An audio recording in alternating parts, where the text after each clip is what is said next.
Assalamualaikum warahmatullahi wabarakatuh. Alhamdulillah wa syukurillah wala haula wala quwata illa billahil aliyil azim. Amma ba'd. Pada video kali ini kembali Madia akan menganalisa untuk akun ini, yaitu akun yang bernama Tamparagi. Perlu pemirsa, saudara-saudara sekalian ketahui bahwa akun yang bernama Tamparagi ini adalah akun yang selalu menyerang ajaran Islam, tentunya dengan menggiring-giring opini, dengan salah satunya juga pernah menista surah Al-Baqarah ayat 62, itu juga dia pernah memutarbalikan ayat tersebut. Nah, kemudian di sini dia mencoba untuk membuat opini negatif kepada ustadz yang bernama Insan Mokoginta tersebut. Seperti kita ketahui, Ustadz Insan Mokoginta ini berasal dari orang kafir yang kemudian menjadi mu'alaf, dan tentunya beliau juga seorang yang ahli dalam ajaran sebelumnya gitu loh. Nah, di sini juga yang bernama Tamparagi pernah berdialog untuk mendiskusikan, menjawab pertanyaan-pertanyaan dari Insan Mokoginta tersebut gitu loh. Karena Ustadz Insan Mokoginta melemparkan pertanyaan dengan 6 pertanyaan yang berhadiah mobil BMW dengan 5 unit, tetapi Christian Pris tidak bisa menjawab pertanyaan dari Ustadz Insan Mokoginta. Nah, di sini juga Tamparagi tidak bisa menjawab juga pertanyaan dari Insan Mokoginta tersebut. Maka dia mencari celah lain, ya dengan cara menggiring opini doang gitu loh. Kalau Tamparagi pintar atau Tamparagi hebat, merasa hebat, jawab aja secara argumen, secara berkualitas gitu loh. Dan tunjukkan kualitas Anda dalam ajaran agama Anda itu, bahwa Anda bisa menjawab pertanyaan Insan Mokoginta terhadap ajaran agama Anda itu. Wahai Tamparagi, bila Anda merasa pintar gitu loh. Buktinya dari live yang kemarin dengan dikumpulkan oleh apologet lain, termasuk Perbum Peretatis dan Pak Luis, Pendeta Luis juga ada di situ, dan apologet yang lain juga termasuk Gracia Pelo. Tidak ada satupun yang bisa menjawab dengan kualitas yang bagus pertanyaan dari Insan Mokoginta tersebut. Apalagi hal-hal yang lain, 6 pertanyaan aja tidak bisa dijawab gitu loh. Padahal hak mobil sudah menunggu 5 unit BMW kalau bisa menjawab. Oke. Kemudian di sini kita lihat Tamparagi mencoba untuk membuat argumen planning atau argumen negatif terhadap Ustadz yang bernama Insan Mokoginta. Mari kita lihat, kita simak aja apa yang ingin disampaikan oleh Tamparagi terhadap Ustadz kami, yaitu Ustadz Insan Mokoginta tersebut. Oke, kami langsung aja ya, kita analisa. Go. Halo semua.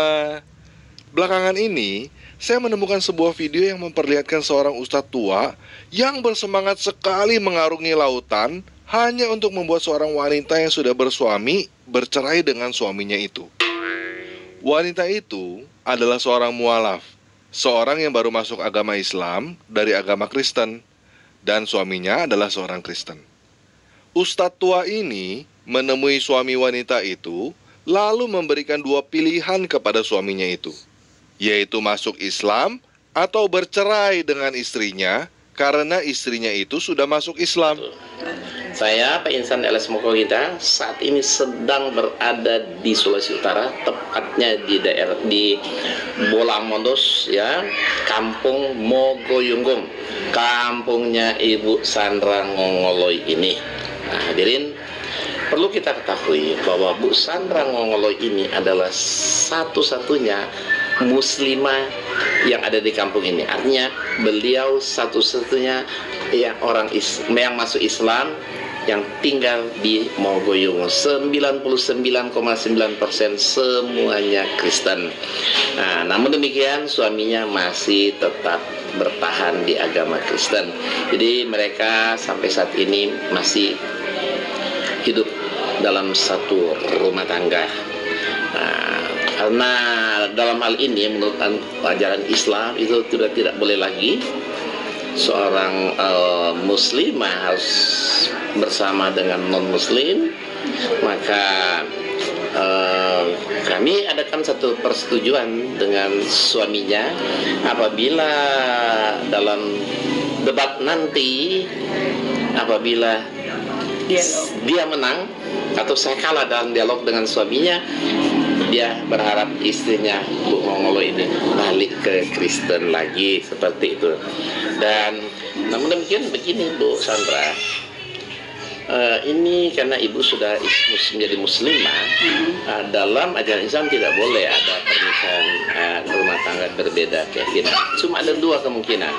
Pertama, ibu boleh hidup dengan dia bersama-sama, tapi itu dosa. Itu dalam ajaran Islam itu zina selamanya, ya.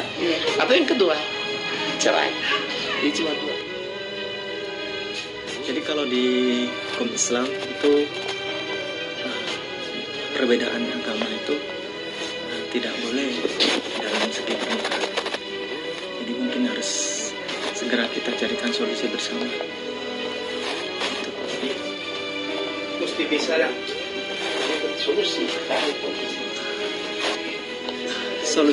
Solusinya hanya dua. Mohon maaf, pisah atau bapak masuk agama Islam. Dan itu saya, kalau yang lain Ibu masuk Kristen, kalau masuk Islam salah gitu kan. Nah, saya nggak tahu apa motivasi Ustadz tua yang bernama Insan Mokoginta ini sehingga dia begitu bersemangat menyeberangi lautan untuk membuat wanita itu bercerai. Oke, di sini Madia akan langsung menganalisa dulu ya. Untuk masalah Ustadz Insan Mokoginta, mengapa beliau mau menyeberang lautan untuk mengurusin masalah mualaf muslimah tersebut yang menjadi bagian dari ajaran Islam itu sendiri? Karena Ustadz Insan Mokoginta itu mempunyai yayasan Mu'alaf Center. Jadi tugas yayasan Mu'alaf Center tersebut untuk melindungi para mu'alaf tersebut yang baru masuk Islam. Karena dia pasti bakal kehilangan segala-galanya kalau dari pihak keluarganya atau orang-orang yang lain tidak memberi ruang lingkup kehidupannya lagi. Karena perpindahan agama dari agama yang terdahulu menuju ke agama Islam gitu loh. Jadi sangat mulia sekali tugas kewajiban Ustadz kami ini melindungi hak-hak dari mu'alaf tersebut. Nah, salah satunya juga masalah menyelesaikan urusan rumah tangga dari mu'alaf tersebut, karena mu'alaf tersebut adalah muslimah. Karena memang benar di dalam Islam itu apabila salah satu pasangan udah berubah, pindah agama, atau baik dari pihak laki-laki maupun perempuan, maka dipastikan salah satu pasangan itu bercerai. Sebenarnya tanpa ragi ini nggak terlalu, ya mungkin nggak, sebenarnya tahu dia, tapi dia pura-pura tidak tahu. Bagaimana pendeta yang bernama Saifuddin Ibrahim, dia bercerai sama istrinya, dengan istrinya yang terdahulu bercerai, karena istrinya yang terdahulu masih memeluk agama Islam dengan anak-anaknya.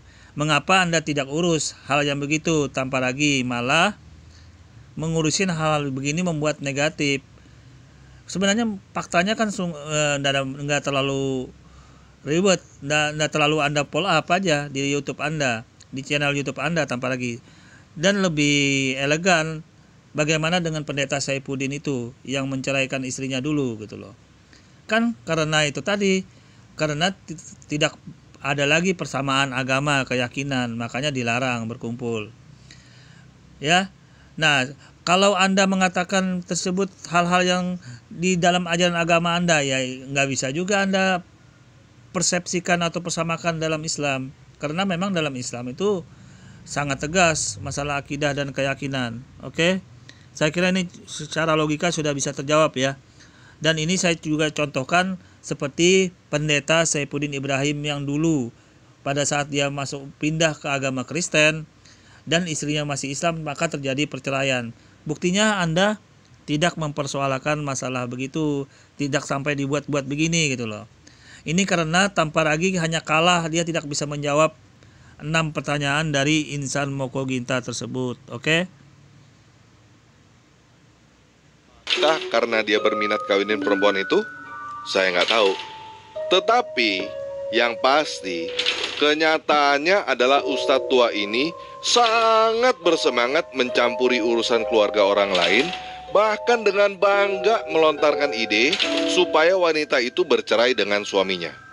Dan pada videonya yang lain, Ustadz tua ini juga mengaku menjodoh-jodohkan pria yang baru masuk Islam dengan janda-janda. Apakah wanita... Oke, saya kembali tegaskan dulu.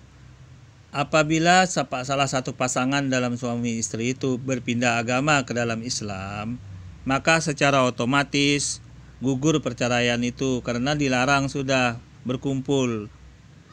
Kecuali pasangan yang dia tersebut masuk Islam juga, nah itu tidak ada masalah sudah. Makanya ini mau diselesaikan oleh Ustadz Insan Moko Ginta karena Ustadz ini mempunyai yayasan yang bernama Mu'alaf Center yang mengurusin hal-hal mu'alaf orang yang baru masuk Islam itu. Jadi sudah kewajiban sangat baik, sangat mulia sekali. Dan Insan Moko Ginta pun tidak memaksakan masalah itu. Itu tergantung dari pihak pasangannya yang belum pindah ke agama Islam itu. Kalau dia masih tetap menerima istrinya, dia harus masuk ke Islam. Tapi bila dia tidak mau, ya udah terjadi perceraian. Begitu, memang begitu dalam Islam. Jadi Anda tidak bisa memposisikan diri tanpa lagi mengecap hal-hal yang tidak baik dalam Ustadz kami. Dan itu memang tegas. Seharusnya Anda urus tuh pendeta Saifuddin Ibrahim. Anda komentar juga karena dia juga dulu meninggalkan istrinya, mencerai istrinya yang Islam itu. Kenapa itu terjadi, ya kan? Kalaupun Anda merasa sok cuci agama Anda, kenapa itu namanya Ahok, Basuki Cahaya itu, kenapa dia juga mencerai istrinya? Padahal sama-sama berajaran agama Anda, Kristen itu sendiri. Jadi saya nilai Anda juga nggak bisa juga memaknai hal-hal yang terlalu berbau bagaimana gitu ajaran agama Anda. Ini sudah bukti fakta nyata ya, tanpa lagi ya, biar Anda sadar ya. Oke, kita lanjut dulu. Dijadikan stok sebagai hadiah bagi laki-laki yang berniat masuk Islam, saya nggak tahu. Mantan pendeta yaitu saudara Yudi Mulyana. Nah, karena saat itu dia berstatus duda, maka saya kenalkan dia dengan seorang janda. Janda ini kebetulan kenalan baik saya yang secara ekonomi ya cukup mapan. Ternyata niatnya bukan untuk dinikahi ya, tapi dipelorotin harta janda tersebut puluhan juta rupiah. Kemudian, nah, para wanita Kristen belajar ya. Kamu masuk Islam bisa dibikin bercerai dan kawin lagi dengan lelaki lain yang akhirnya menghabiskan seluruh hartamu. Oke, kalau Anda menyatakan seperti itu tanpa lagi, itu hanya argumen kosong Anda. Argumen itu tidak bersumber dari ajaran Islam karena Anda tidak menampilkan di situ apa yang disebut dengan dalil atau nas-nas dalam Al-Quran itu sendiri. Kalau Anda berkata begitu, kenapa dalam ajaran agama Anda pun bercerai? Contoh nyatanya Pak Ahok, itu ajaran agama Anda tanpa lagi. Buktinya dia bercerai sama istrinya. Sama-sama ajaran agama Anda. Jadi kalau saya nilai Anda juga nggak bisa terlalu lebay karena Anda cuma nggak bisa menjawab pertanyaan Ustadz Insan Moko Ginta, cuman lari ke sini gitu loh, lari ke video pembahasan seperti ini dan ini pun terbantahkan gitu loh. Oke, saya lanjut. saya ingin mengingatkan teman-teman yang Kristen bahwa Yesus berkata di dalam Matius 5 ayat 32, Matius 19 ayat 9, Markus 10 ayat 11, dan Lukas 16 ayat 18, bahwa barang siapa yang menikah dengan perempuan yang diceraikan, dia berbuat zina.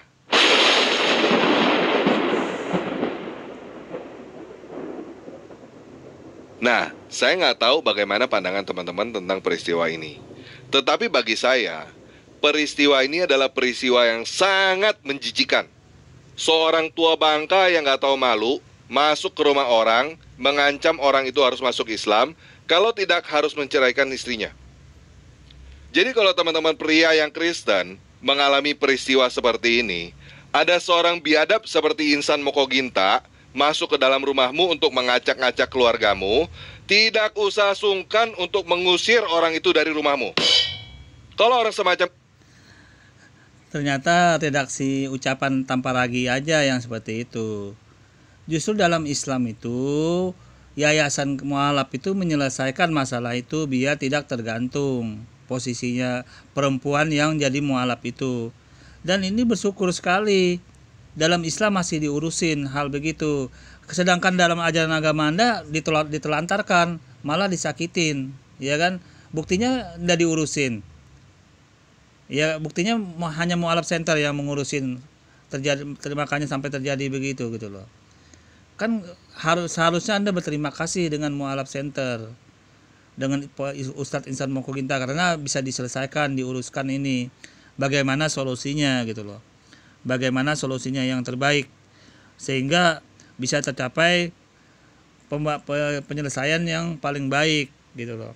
Ya seperti yang dulu, seperti pendeta Saifuddin Ibrahim yang dulu dengan istrinya yang terdahulu loh ya, bukan yang baru, yang terdahulunya pada saat dia masih beragama Islam kedua-duanya. Bagaimana itu gitu loh.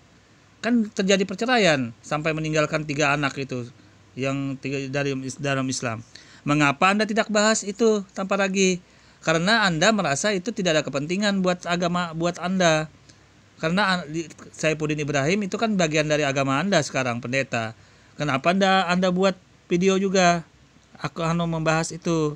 Nah, itu artinya Anda hanya berpihak sebelah dengan menjelek-jelekan ustadz kami gitu loh. Menjelek-jelekan mualaf center karena Anda tidak bisa menjawab pertanyaan dia kemarin yang ditanyakan kepada Christian Priest, dan Anda tidak bisa menjawab secara logis pada kitab Anda gitu loh. Ini yang jadi masalah. Ya seharusnya Anda sadar tanpa lagi Anda sudah nggak bisa menjawab, nggak usah lah buat yang begini gitu loh. Ya buat yang fair aja kalau memang Anda bisa membuat yang fair agar nggak lucu, nggak kelihatan bodohnya gitu loh ya. Oke, kita lanjut dulu ya. kamu berdebat, nggak usah diladenin. Karena orang seperti itu adalah orang gila yang sudah sangat kurang ajar dan terlalu lancang ikut campur urusan keluarga kamu. Kamu tidak punya kewajiban apapun untuk meladeni orang biadab semacam itu. Nah, kan coba lihat, ini gambaran ajaran agama Anda. Anda beragama Kristen tapi omongan Anda sudah tidak menggambarkan manusia lagi tanpa ragi. Berbicara biadab, tidak baik, berkata-kata kotor. Ini apa? Ini gambaran ajaran agama Anda. Coba Anda pikir begitu. Ini kalau ucapan seperti ini tidak ada terlontar dalam ajaran agama Islam. Ya kan? Tidak terlontar dalam ajaran agama Islam dari ustadz-ustadz kami. Termasuk ustadz yang mualaf Insan Mokoginta tidak pernah terlontar seperti itu lagi. Nah, orang akan menilai tanpa ragi. Ucapan Anda seperti ini bukannya orang tambah senang dengan ajaran agama Anda, ini mencerminkan bagaimana ajaran agama Anda itu gitu loh. Ini sudah tidak terkontrol Anda gitu loh. Padahal apa sih yang Anda masalahin gitu loh. Ustadz Insan Mokoginta itu dia punya yayasan mualaf center. Dan orang yang berlindung di orang-orang yang baru masuk Islam itu diurusin. Termasuk urusan yang menyangkut masalah kehidupan orang yang masuk Islam itu. Nah, makanya mau diselesaikan secara baik-baik. Kalau dia orang pasangannya itu mau masuk Islam itu lebih baik. Kalau tidak bisa masuk Islam berarti terjadi perceraian. Karena tidak bisa disamakan. Tidak bisa digabungkan lagi rumah tangga itu. Nah, kalau Anda berkata tidak baik seperti ini, itu gambaran dalam ajaran agama Anda mungkin. Bisa jadi agama Anda begini, orang tidak senang dengan ajaran agama Anda. Makanya orang sekarang banyak berduyun-duyun memilih masuk Islam. Itu masalahnya. Coba lihat, saya mau dengar omongan Anda yang tidak baik, sumpah serapah, caci makian dari omongan Anda tanpa lagi. Saya lihat. Kalau perlu, kamu panggil polisi karena orang itu adalah perampok yang berusaha mengambil istrimu. Tidak perlu takut dengan orang macam itu. Semua ancaman orang itu hanyalah gertakan, dan semua perkataan orang itu hanyalah dusta. Buat teman-teman yang tertarik untuk belajar agama Islam atau mau masuk Islam, saya mau katakan bahwa itu terserah kamu. Itu hak kamu, tetapi hati-hati dengan tipuan iklan. Kamu akan disuruh belajar dari ustadz, dan ustadz itu akan menyuruh kamu menghafal kata-kata yang kamu tidak mengerti sambil membenturkan kepalamu ke lantai. Itu adalah teknik hipnotis dan akan... Oke, saya langsung jawab kembali ya. Bagi sekarang itu tanpa lagi nggak ada yang susah sekarang. Bahasa Arab ada terjemahan, tinggal ketik Google, tek, langsung muncul artinya di dalam bahasa Indonesia. Jadi tidak ada yang susah sekarang, tanpa lagi informasi tentang Islam itu orang sudah tahu seluruh dunia. Jadi tidak mungkin juga Anda mau berbohong lagi, menjelek-jelekan ajaran Islam itu sendiri. Tidak bakal bisa tembus lagi karena informasi itu langsung. Di YouTube dan di Google itu sudah bisa Anda lihat, di Facebook juga bisa Anda dengar, di WA juga banyak debat-debat. Jadi tidak bisa lagi Anda sangkal, memang di mana-mana itu bahwa terjadi informasi ini. Makanya orang banyak sekarang pindah memeluk agama Islam. Sebenarnya karena orang tahu Tuhan Anda itu apakah pantas disembah apa tidak gitu loh. Ya kan? Anda silahkan cek. Silahkan dan itu pun termuat di dalam kitab Anda gitu loh. Makanya jangan heran ajaran agama Anda itu sebenarnya diutus untuk Bani Israel doang gitu loh. Tidak bisa diutus ke lain. Kalaupun ada di dalam kitab, itu dalam kitab perjanjian baru. Sedangkan di kitab perjanjian lama tidak ada disuruh untuk menyebarkan ke wilayah lain gitu loh, ke wilayah yang lain. Kemudian Anda juga mengatakan bersujud di dalam Islam itu. Di dalam kitab Anda, kitab Taurat, kitab perjanjian lama itu juga disuruh bersujud. Seperti ajaran Islam itu sendiri. Ini sudah termuat di dalam Injil dan kitab Taurat tersebut. Silahkan Anda cek ini postingan-postingan saya bahwa sebenarnya Nabi Musa maupun Yesus itu bersujud juga, Ibrahim juga bersujud di dalam kitab perjanjian lama atau yang disebut dengan kitab Taurat tersebut. Jadi saya kira Anda menyinggung masalah sujud, kepala nunduk itu, Anda juga harus belajar. Harus tahu bahwa di dalam kitab yang dulu, kitab Taurat, ya ada Nabi Musa, Nabi Ibrahim, Nabi Solomon, Nabi Isa atau Yesus itu mereka bersujud. Nah, ini saya sudah postingkan dalil-dalil yang mengatakan bahwa mereka, Musa dan nabi-nabi dulu bersujud. Bersujud juga seperti ajaran Islam. Sebenarnya sujud ini sudah ada sejak lama. Makanya orang-orang yang tahu ajaran ini banyak pindah ke ajaran Islam. Karena hanya ajaran Islam aja yang konsisten menjalankan kitab Taurat tersebut gitu loh. Yang konsisten itu hanya Islam. Termasuk nggak makan babi, tidak memakai patung, dan ajaran berhitan itu semua dalam Islam yang meneruskan ajaran mereka gitu loh. Ajaran kitab Taurat tersebut. Nah ini orang yang membuat orang itu banyak pindah menuju berbondong-bondong masuk Islam tanpa lagi. Oke, saya kira saya kembalikan dulu ke argumen Anda. Semua belakangan ini saya menemukan sebuah video yang memperlihatkan seorang ustadz tua yang bersemangat sekali mengarungi lautan hanya untuk membuat seorang wanita yang sudah bersuami. Tidak ada umat agama lain, hanyalah dusta. Buat teman-teman yang tertarik untuk belajar agama Islam atau mau masuk Islam, saya mau katakan bahwa itu terserah kamu. Itu hak kamu, tetapi hati-hati dengan tipuan iklan. Kamu akan disuruh belajar dari ustadz, dan ustadz itu akan menyuruh kamu menghafal kata-kata yang kamu tidak mengerti sambil membenturkan kepalamu ke lantai. Itu adalah teknik hipnotis dan akan membuat otakmu rusak. Oke, tanpa lagi, dan para pemirsa dimanapun saat ini Anda berada, silahkan cek sendiri di dalam kitab Taurat, Perjanjian Lama, Perjanjian Baru, Nabi Musa, Nabi Solomon, Nabi Isa, Yesus, mereka juga bersujud seperti orang Islam. Jadi saya tidak perlu di sini mengarang-arang membantah apapun. Saya hanya menyampaikan, silahkan cek kitab Taurat Anda sendiri, kitab Injil Anda sendiri, apakah benar ada bersujud juga di dalam kitab Anda ataupun tidak. Jadi kalau tanpa lagi mengatakan sujud itu tidak baik, tidak bagus, silahkan, berarti dia bertentangan dengan kitab Taurat, kitab Injil itu sendiri gitu loh. Silahkan Anda nilai argumen tanpa lagi ini. Oke, lanjut dulu ya. Kamu akan disuruh menghafal di dalam bahasa Arab supaya kamu nggak tahu bahwa Allah mengaku bahwa dia bukan pencipta manusia. Dia hanyalah ilah yang berusaha membuat manusia beribadah kepadanya. Dan Allah adalah ilah yang membuat orang bercerai dan menjadikan perceraian itu sebagai teladan. Kalau kamu belajar dari ustadz seperti Insan Moko Ginta, kamu belajar dari orang yang akan bersorak-sorai karena kamu bercerai. Jadi kalau kamu mau bercerai, silakan belajar agama Islam. Itu hak kamu.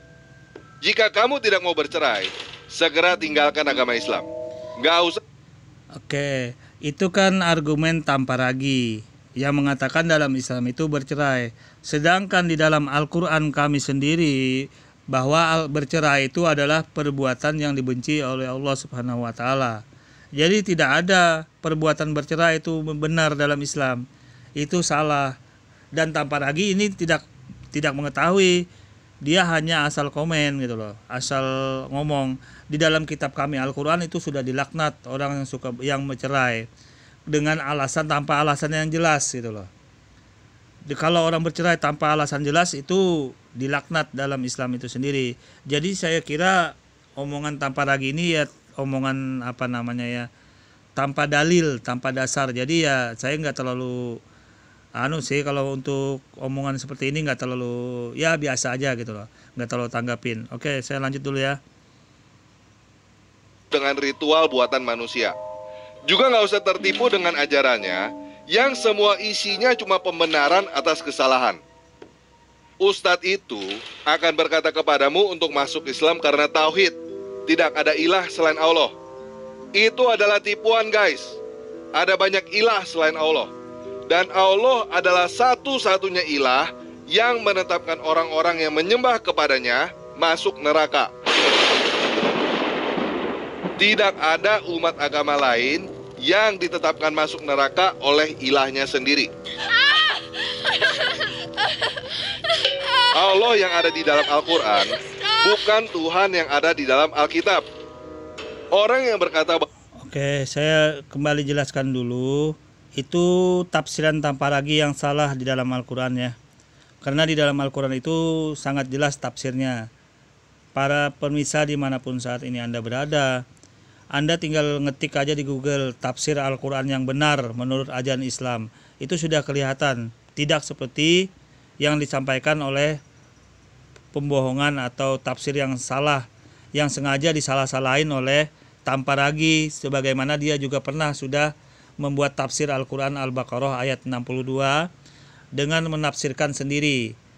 Jadi saya kira nggak terlalu aneh sih, nggak terlalu pusing juga saya karena dia tidak mengutip ayat Al-Quran dengan tafsirnya gitu loh. Seandainya dia menafsirkan benar tidak masalah, tapi karena dia mengutip Al-Quran dengan salah, maka di sini sudah sangat jelas kelihatan ya termasuk bodoh ya, kebodohan dari tanpa ragi itu sendiri gitu loh.